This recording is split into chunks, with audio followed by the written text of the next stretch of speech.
नमस्कार, जय हिंद साथियों। मैं विवेक औदित्य स्वागत करता हूं आपका आपके अपने YouTube channel Auditya exam preparation में। साथियों, यदि आप C TET, UP TET, MP TET, KVS या सुपर टेट जैसी तमाम शिक्षक भर्ती परीक्षाओं की तैयारी कर रहे हैं तो साथियों ये चैनल खास आपके लिए है। चैनल को सब्सक्राइब कर लीजिए, साथ ही साथ बेल आइकन को प्रेस कर लीजिए ताकि हमारी लेटेस्ट वीडियोस सबसे पहले आपको मिल सकें। साथियों, आज मैं आपको सिखाऊंगा समाजीकरण क्या होता है। साथियों, इससे पहले जो 2 लेक्चर हुई हैं उसमें मैंने आपको सिखाया है कि बाल विकास क्या होता है, वृद्धि और अभिवृद्धि विकास में क्या अंतर है। वहीं दूसरी लेक्चर में मैंने सिखाया है आपको विकास को प्रभावित करने वाले कारक जो कि हैं वंशानुक्रम, वातावरण, आहार और यौन। साथियों, इस वीडियो को यदि आप सीखना चाह रहे हैं तो डिस्क्रिप्शन बॉक्स में लिंक दिया गया है सी टेट, यूपी टेट बाल विकास के नाम से, आप वहां जाकर के सीख सकते हैं। साथियों, सीरीज के साथ बने रहिए। इन सीरीज को यदि आपने फॉलो कर लिया जो चल रही है, उसके बाद आपको सीडीपी कहीं से कुछ भी पढ़ने की जरूरत नहीं पड़ेगी। किसी भी एग्जाम में जहां भी सीडीपी आएगा, बैठिएगा, देखिएगा, पूरा पूर्णांक प्राप्त करेंगे। साथियों, आज सीखते हैं समाजीकरण क्या होता है। तो साथियों, समाजीकरण है कि बालक को समाज के द्वारा, समाज में जो मूल्य होते हैं, कौन कौन से मूल्य होते हैं, रीति रिवाज, संस्कृति, भाषा, ये समाज द्वारा सिखाए जाते हैं जिससे बालक समाज में स्वयं को अनुकूलित कर सके। एक एग्जाम्पल से सीखते हैं। कोई बालक है छोटा, उसको भाषा उस समाज के अनुसार सिखाई जाएगी, उसके रीति रिवाज, उसकी संस्कृति उस समाज के अनुसार सिखाई जाएगी जिससे वो बालक जो है जिस समाज में रह रहा है उसका वह तौर तरीका, रीति रिवाज, संस्कृति के साथ अपने आप का अनुकूलन कर सके। अब साथियों, बात आती है अलग अलग अवस्थाएं हैं। हमारे पास 3 अवस्थाएं हैं, शैशवावस्था, बाल्यावस्था, किशोरावस्था। तो साथियों, ये तीनों जो अवस्थाएं हैं इसके अलग अलग चरण हैं। कैसे कैसे बालक में सामाजिकता का विकास होता है, सीखते हैं एक एक करके। तो साथियों, शैशवावस्था में बालक के लिए प्रमुख साधन क्या होता है? बालक का परिवार। शैशवावस्था में, जब बालक शैशवावस्था में होता है, मतलब कि बालक 2 वर्ष से लेकर के, जब बालक का जन्म होता है तब से लेकर के 6 वर्ष की अवस्था हमारी शैशवावस्था कहलाती है। तो उस टाइम पे बालक का जो समाज होता है वह बालक का परिवार होता है। साथियों, अब बात आती है कि परिवार से बालक क्या क्या सीखेगा। तो साथियों, याद रखिए, परिवार से बालक सीखता है, भाषा का अर्जन करता है। याद रखिए, भाषा का अर्जन करता है, अधिगम नहीं करता है। जो उसकी मातृभाषा होती है या जो उसके परिवार द्वारा जो भाषा बोली जा रही होती है उसका वह अर्जन करता है। दूसरी बात आती है, बालक के जो परिवार में जो संस्कृति है, जैसे कि सिखाया जाता है बालक को कि बड़ों का आदर करिए, तो वह सारे के सारे संस्कृति में आते हैं। तो ये भी परिवार के द्वारा ही मिलता है शैशवावस्था में। वहीं बालक सबसे ज़्यादा अगर सीखता है तो वह अनुकरण के द्वारा सीखता है। जैसे कि एक बालक है, वह शैशवावस्था में है और उसका बड़ा भाई बाल्यावस्था या किशोरावस्था में है। यदि उसका भाई कोई बड़ा आता है जो उससे उम्र में बड़ा है तो उसके पैर चरण वंदन करता है, तो वहीं उसका जो छोटा भाई जो शैशवावस्था में है वह भी अनुकरण करेगा अपने बड़े भाई का। तो हम क्या कह सकते हैं कि शैशवावस्था में सबसे ज़्यादा अनुकरण के द्वारा बालक सीखता है सामाजिकता को। अब साथियों, बात आती है कि एक प्रश्न स्टेट लेवल में कई बार पूछा गया है। क्या पूछा गया है कि बालक सामाजिकता का जो गुण है वह कब से प्रारंभ करता है, कब तक नहीं दिखाई देता। तो साथियों, याद रखिएगा, जन्म से 3 माह तक का बालक सामाजिकता का गुण नहीं दिखाई देता। वहीं जब बालक 3 माह के बाद सामाजिकरण की प्रक्रिया प्रारंभ होती है और वह प्रक्रिया 7 से 8 माह का जब बालक होता है तब वह सामाजिकरण को प्रदर्शित करने लगता है। अब साथियों बात आती है कि शैशवावस्था में बालक आत्मवाक को भी प्रदर्शित करता है। अब साथियों बात आती है कि बाल्यावस्था में कौन कौन से साधन होते हैं, कैसे कैसे सीखता है। तो साथियों बाल्यावस्था का प्रमुख साधन है विद्यालय। बाल्यावस्था का प्रमुख साधन विद्यालय और मित्र है।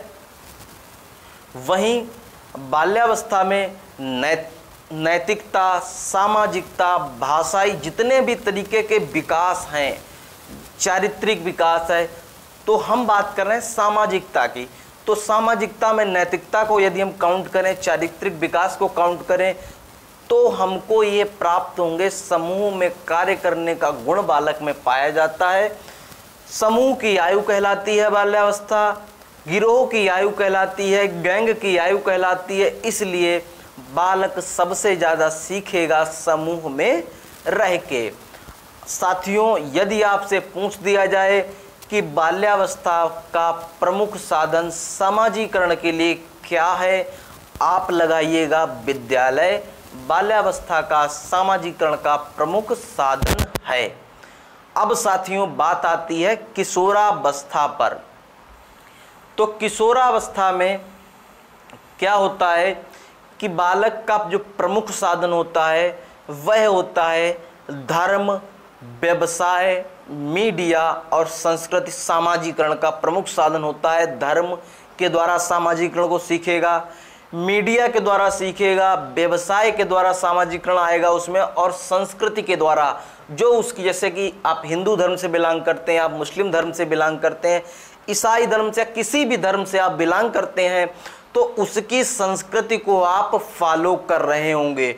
उसके जो समाज के नियम हैं तो वह आपको फॉलो कर रहे होंगे। तो हम कह सकते हैं वह धर्म से, वह व्यवसाय से, वह मीडिया से और संस्कृति से सामाजिकता का गुण विद्यमान कर रहा होता है। किसमें? किशोरावस्था में। अच्छा एक बात और है कि यदि आपसे पूछ दिया जाए कि प्रमुख साधन कौन सा है, इतने सर ने बताए हैं साधन, तो साथियों याद रखिए प्रमुख साधन है धर्म। स्टेट लेवल में कभी भी प्रश्न आ जाए तो प्रमुख साधन लगाइएगा धर्म। अब साथियों सामाजिकरण ये ऐसे नहीं फॉलो करता कि समाज ने उसके लिए कुछ नियम बना दिए वह उसको आंख बंद करके फॉलो करे। वह अपना चिंतन करेगा, वह आत्मरत चिंतन होकर के उस नियमों को फॉलो करेगा। ऐसा नहीं, देखते होंगे आप बहुत सारे समाज में बहुत सारी कुरीतियां होती हैं, लेकिन उसको युवा पीढ़ी किशोरावस्था के व्यक्ति जो बालक होते हैं वह आंख बंद करके बिलोंग फॉलो नहीं करते हैं, उनको खुद के आत्मरत चिंतन द्वारा करते हैं, उसके बाद उसको फॉलो करते हैं। और साथियों इसमें दिवा स्वप्न की भी भावना पाई जाती है। अब साथियों कुछ महत्वपूर्ण मनोवैज्ञानिक हुए जिन्होंने समाजीकरण का सिद्धांत दिया है, उसमें चार्ल्स कूले जी हैं, मीड जी हैं, जिन्होंने मनोवैज्ञानिक सिद्धांत दिए हैं समाजीकरण के लिए। तो साथियों चार्ल्स कूले जी का मानना है कि समाज एक दर्पण की भांति बालक के लिए कार्य करता है। कैसा कार्य करता है कि वह दर्पण की भांति कार्य करता है। खेल कूद, परिवार, समूह, ये सब बालक की नर्सरी है। इसमें बालक सीखता है, अर्जन करता है। वहीं परिवार जो है वो प्राथमिक नर्सरी है। मैंने बता दिया आपको परिवार प्राथमिक नर्सरी कैसे है, क्योंकि परिवार शैशवावस्था में सामाजिकरण का विकास करता है। तो प्राथमिक जो प्राइमरी नर्सरी होगी वह आपका परिवार कहलाएगा। यदि आपसे प्रश्न कभी से पूछ दिया जाए तो आप याद रखिएगा, बताइएगा कि औदिच्य एग्जाम प्रिपरेशन से ही हमने पढ़ा है और परिवार बालक की प्राथमिक नर्सरी होगा। अब साथियों आती है बात मीड का सिद्धांत। सन 1934 में मीड जी ने एक सिद्धांत दिया, सामाजिकरण की व्याख्या आत्मचेतना के द्वारा से की है। अब साथियों आते हैं प्रश्न पे और बाल विकास के सिद्धांत देखते हैं कि कौन कौन से बाल विकास के सिद्धांत हैं। उम्मीद करते हैं आपको सामाजिकरण पे कोई भी डाउट अब नहीं बचा होगा। साथियों यदि आपको कोई भी डाउट नहीं बचा है तो साथियों आपसे मैं चाह रहा हूं एक लाइक और एक प्यारा सा कमेंट, जिससे हमको बहुत ही ज़्यादा मोटिवेशन मिलता है। साथियों बाल विकास के कई सिद्धांत हैं।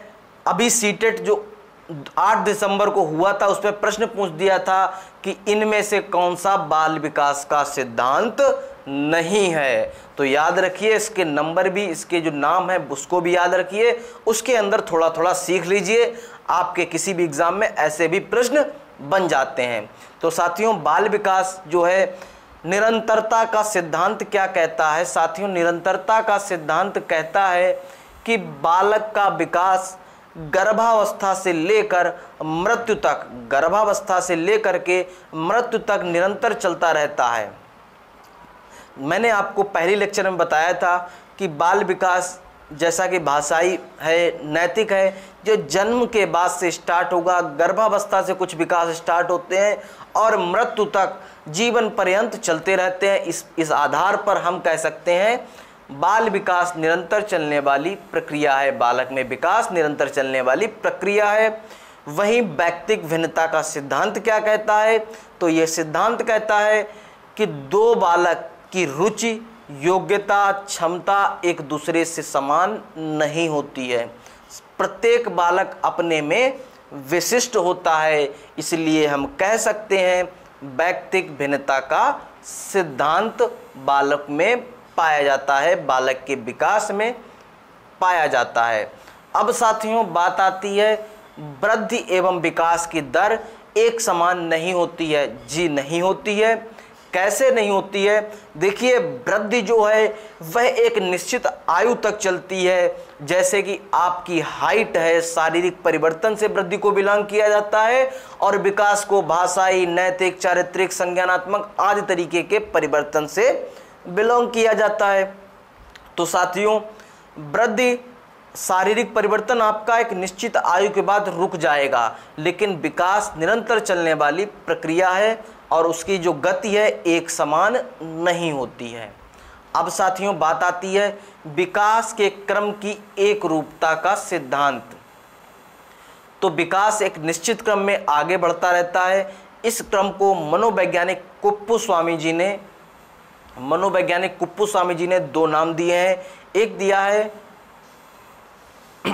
मस्तकाधोमुखी विकास और दूसरा दिया है निकट दूरस्थ विकास क्षेत्र। तो मस्तकाधोमुखी विकास क्षेत्र क्या कहता है साथियों? तो वह कहता है विकास सिर से पैर की तरफ होता है। मस्तकाधोमुखी विकास कहता है विकास सिर से पैर की तरफ होता है। वहीं निकट दूरस्थ विकास क्षेत्र कहता है विकास अंदर से बाहर की तरफ होता है, अंदर से बाहर की तरफ होता है। अब साथियों बात आती है विकास के एकीकरण का सिद्धांत। एकीकरण का सिद्धांत कैसे? पहले बालक सूक्ष्म क्रियाओं को एकीकृत करेगा, फिर सूक्ष्म क्रियाओं को एकीकृत कर करके मुख्य क्रिया को निष्पादित करेगा। कैसे? इस उंगली से हम सीखते हैं।